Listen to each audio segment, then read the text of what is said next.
आज का हमारा टॉपिक है अपार आईडी। क्या है अपार आईडी और क्या अपार आईडी बनाना अनिवार्य है? अपार आईडी के क्यों उपयोग है, क्या क्या उपयोग है? तो नमस्कार, मैं सोनम गुप्ता। मैं एक स्कूल के प्रिंसिपल हूँ और आज जिस टॉपिक पे हम बात करने जा रहे हैं, आपने सुना होगा कि अगर पेरेंट्स है या फिर किसी स्कूल से जुड़े हैं, काम कर रहे हैं, तो आजकल एक आईडी मांगी जा रही है जिसका नाम है अपार आईडी।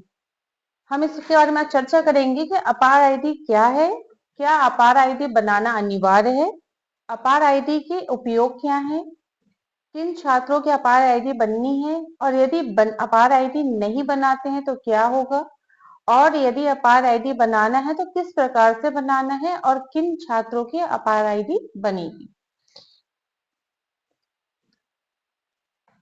ऐसे बहुत सारे सवाल हैं जो कि आपके और हमारे दिमाग में दौड़ रहे होंगे, क्योंकि एक नया काम हमारे बीच में आया है और जिसे हम सबको करना है, जो कि जो काम है मैंने जैसा बताया कि छात्रों की अपार आईडी हमें बनानी है। तो चलिए जानते हैं अपार आईडी क्या है। इसको मैं बहुत सरल शब्दों में आपको बताना चाहूंगी।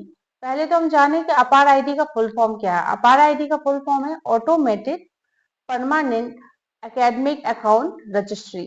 नाम से ही आप जान रहे हैं कि किसी बच्चे का, छात्र का अकाउंट बनना है, तो आप छात्र का अकाउंट बनाना है जो फुली डिजिटल होगा, जिसमें छात्रों की सारी शैक्षिक गतिविधियां संग्रहित रहेंगी, वो डिजिटल लॉकर में सेफ रहेंगी, है ना। तो इसका फुल फॉर्म से आपको पता चल रहा है अपार आईडी की, तो automatic permanent academic account registry record बनाया जा रहा है बच्चों का, जिसमें सभी छात्रों को अकाउंट, जितनी भी गतिविधियां हैं बच्चों की शैक्षिक गतिविधियां, वो उसमें स्टोर रहेंगी, है ना।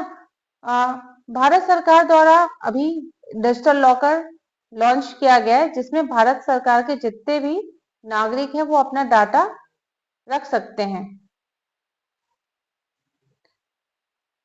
और डिजी लॉकर में रखे दस्तावेज उसी तरह मान्य रहेंगे जैसे आपके ओरिजिनल डॉक्यूमेंट होते हैं, क्योंकि ये जो डिजी लॉकर में डॉक्यूमेंट जो आप रखेंगे वो ऑथराइज और वेरीफाई होंगे भारत सरकार के द्वारा, और जो ऑल ओवर इंडिया में आप कहीं पर भी जाएं वो वैलिड रहेंगे। तो ये है डिजी लॉकर के बारे में कि डिजी लॉकर बेसिकली क्या होता है। ऐसे बहुत सारे सवाल हैं कि जो हमारे दिमाग में दौड़ रहे हैं कि क्योंकि एक नया काम हमारे बीच में आया है कि हम सबको क्या करना है और कैसे करना है, और छात्रों की अपार आईडी बनाना है, तो हमें क्या क्या करना है, हमें क्या क्या चीजें चाहिए, कौन कौन से डॉक्यूमेंट चाहिए, तो उसके बारे में आज हम चर्चा करेंगे। तो चलिए सरल शब्दों में जानते हैं कि अपार आईडी क्या है। अपार आईडी का पैसे फुल फॉर्म क्या है? अपार आईडी का फुल फॉर्म है automatic permanent academic account registry. नाम से स्पष्ट हो रहा है कि किसी छात्र का अकाउंट जो फुली डिजिटलाइज बनने वाला है, जिसमें छात्रों की सारी शैक्षिक गतिविधियां संग्रहित रहेंगी, वो डिजिटल लॉकर में आपकी सेव रहेंगी, है ना। सेव और अप टू डेट रहते रहेंगे। अगर बच्चा 10th यहाँ पढ़ रहा है तो 12th वहां पढ़ रहा है, तो सारी जानकारियां डिजिटल लॉकर में अपार आईडी के थ्रू वो अप टू डेट और सुरक्षित भी रहेंगी।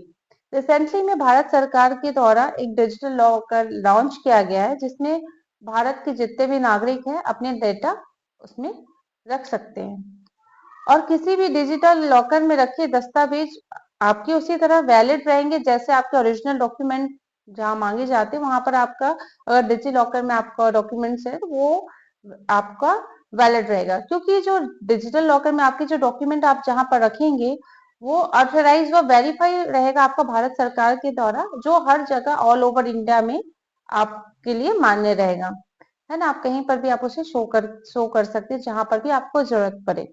ठीक उसी तरह छात्रों की एक अपार आईडी होगी, वो जनरेट होगी और अपार आईडी डिजिटल लॉकर में संग्रहित रहेगी, है ना, जिसमें छात्रों की सभी शैक्षिक गतिविधियां की जानकारी होगी, जिसमें छात्रों की डिग्री हो या डिप्लोमा हो या फिर किसी स्टेट लेवल या नेशनल लेवल पर किसी प्रतियोगिता में भाग लिया हो, उसमें उसकी सफलता की जानकारी भी मिल देगी, और सारी सारी जानकारी जितने भी एकेडमिक से रिलेटेड है वो उसमें रहेंगी, है ना। वो बहुत जानकारी जो वो सभी कुछ जानकारी आपकी अपार आईडी में सेव रहेगी, और अपार आईडी डिजिटल लॉकर में संग्रहित कर सकते हैं। इसलिए भारत सरकार ने बोला है कि जितने भी छात्र हैं उन सभी की यूनिक आईडी क्रिएट करना जरूरी है। भारत सरकार के शिक्षा मंत्रालय के द्वारा एक मुहिम चलाई जा रही है, वन नेशन वन स्टूडेंट के अंतर्गत, जिसमें सभी छात्रों की अपार आईडी क्रिएट करना है ना। और ये अपार आईडी किन छात्रों की किस क्लास से कहाँ तक क्रिएट करना है, तो मैं आपको बताऊंगी कि ये जो अपार आईडी है कक्षा 1 से कक्षा 12 में जितने भी छात्र पढ़ रहे हैं उन सभी के अपार आईडी क्रिएट करना है। अगर आपको अपार आईडी से रिलेटेड कुछ डाउट है या क्वेरीज है या जानना चाहते हैं तो कमेंट सेक्शन में आप पूछ सकते हैं मुझसे। और कैसा लगा आपको हमारी जानकारी, पसंद आई कि नहीं, जरूर साझा करिएगा। अगर अभी तक आपने हमारे चैनल को लाइक या सब्सक्राइब नहीं किया है तो हमारे चैनल को सब्सक्राइब करें, वीडियो को लाइक करें। धन्यवाद।